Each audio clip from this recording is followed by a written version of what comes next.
bring in the CEO of Talend. Christal Bemont is with us. Christal, great to have you on the program. I want you to first introduce your company to us. You just took over the helm at January this year. Walk me through what Talend does, because I know that you guys have a lot of connections to some of the data aggregators and data diggers that we've been talking about at length throughout this bull market.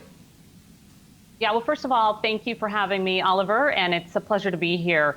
So Talend is a global cloud data integration company, and really we work to ensure that our customers have high quality data, they have a complete set of data, and they have data when they need it. And why that's so important, maybe more now than ever, is because companies are looking to make good business decisions, and they really have to re-instrument their business in order to do that. Now, are you providing a specific software tool? Is it services, consulting? Where does it integrate with sit with the companies, say like a Splunk, for example, that's giving tools to companies that are going through and sifting through all their information?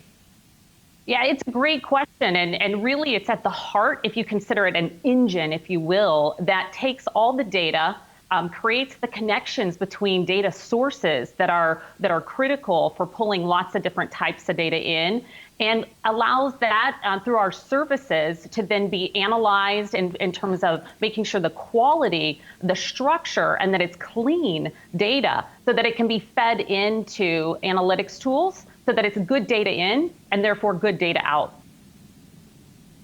There's a lot of folks trying to corner this market right now. Walk me through where you sit with some of the competitors. Is it the big players, the mega caps, the Microsoft who have their own suites? Is it the smaller, more specific players that are applying their own software to data? How do you push away and find market share in such a competitive place? You know, there are a number of different people that are approaching this, and I would say that we're somewhat unique in the way that we're looking at this. We have a lot of partnerships with Amazon, for example, with AWS and Microsoft, and we work with a lot of the BI tools and the Snowflakes of the world. And really where we fit in is to help our customers and meet them where they're at. So if they're a company that just has maybe a small need to do a data ingestion or look at pulling a couple of pieces of data in, we can support that. But there are a lot of companies that are looking to apply AI and machine learning, and they have very complex data needs. And where we fit into this ecosystem is being that engine, as I referred to, that can support our customers no matter where their needs are at. And we really apply the technology that we have and our services to make sure that they get that quality data, no matter if it's a small project or a more complex project. Right now, there's been a question of which companies are surviving, trying to get by, which are able to thrive in this environment. What are you seeing right now in terms of your interaction with customers and clients? We just had up on the screen a few of them. Domino's, one of them, has been a hugely successful stock throughout the period where everybody's ordering in. How are you seeing this impact from the economy show up for your business? It's a really interesting and kind of really volatile market, as you've been talking about all morning. And Domino's is a great example, a prime customer who has really transformed over a number of years to become somewhat of a data company themselves. They're an e-commerce company in how they take orders, but now even transforming once again into the contactless, you know, being able to have this high demand where people are really needing their delivery services, but in a way that doesn't interfere with some of the social distancing. And so, you know, we see companies right now that are taking a step back and really trying to reflect upon different data elements that really they've never had to look at before, or maybe never could look at in terms of, it's more about looking forward and trying to anticipate the future. And so this is a recalibration for a lot of our customers to make sure that they start to look at new variables like Domino's has, and in terms of how do they not only re-instrument their business, but also how do they redefine themselves and almost innovate in a time where they have to get really creative. And that causes them to have to take a pause and make sure that they're looking at everything that they have available to them. We're really seeing right now an intense scrutiny on not only bottom line, but top line, and making sure that they can be creative and innovative.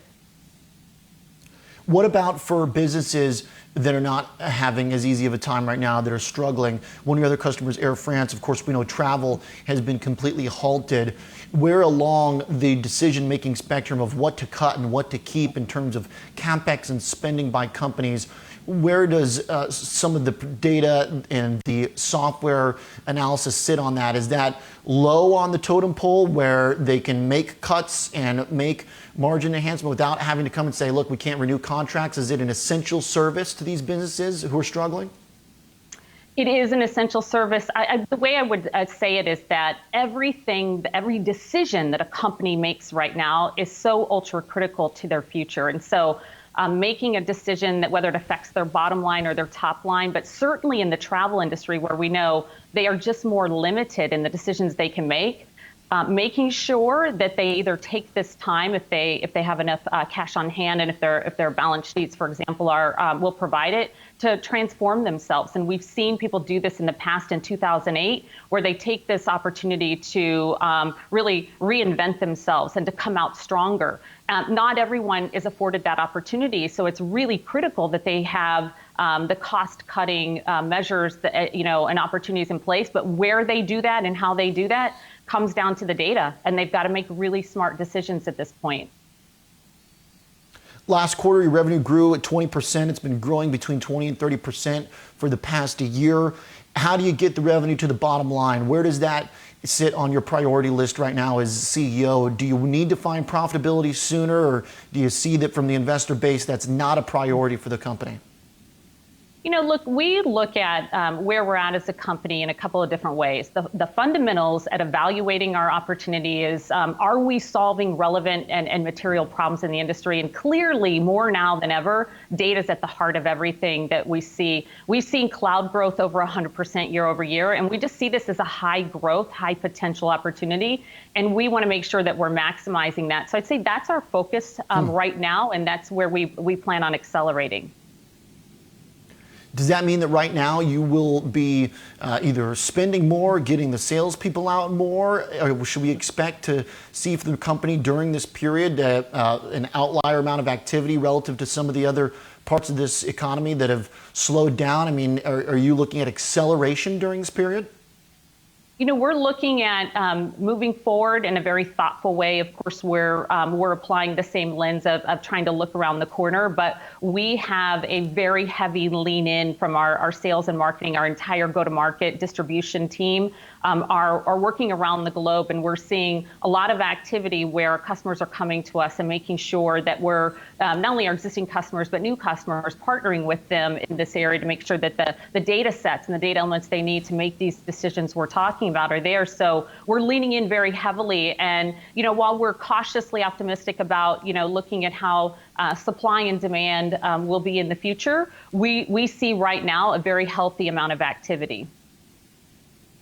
This is pretty interesting opportunity, and also just kind of a way to also do good at the same time. Looking at a recent PR thing you guys put out, an announcement of actually being able to use some of the Johns Hopkins data. You're doing some specific stuff using your technology around COVID-19. Can you walk me through what that is?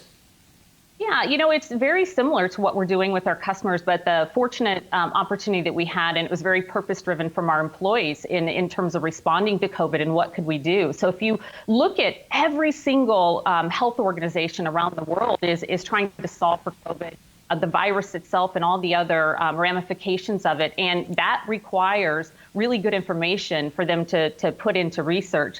So the wonderful thing is the health organizations have a public health database. And so folks like Johns Hopkins and NHS and many others are populating this database with an immense amount of data. So that's a very good thing. The hard thing with that, and that's where Talend steps in, is we need to make that data available and useful to researchers. And that means we've got to structure it and make sure that it's clean and quality data, so it actually has the ability to be more useful than it would be in its current instance. And we're partnering with AWS to make sure that we can help, just like many other organizations are trying to help right now.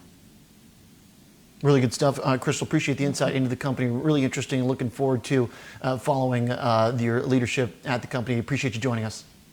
Thank you so much, Oliver. Thanks a lot. Christal Bemont, CEO at Talend. TLND is the ticker.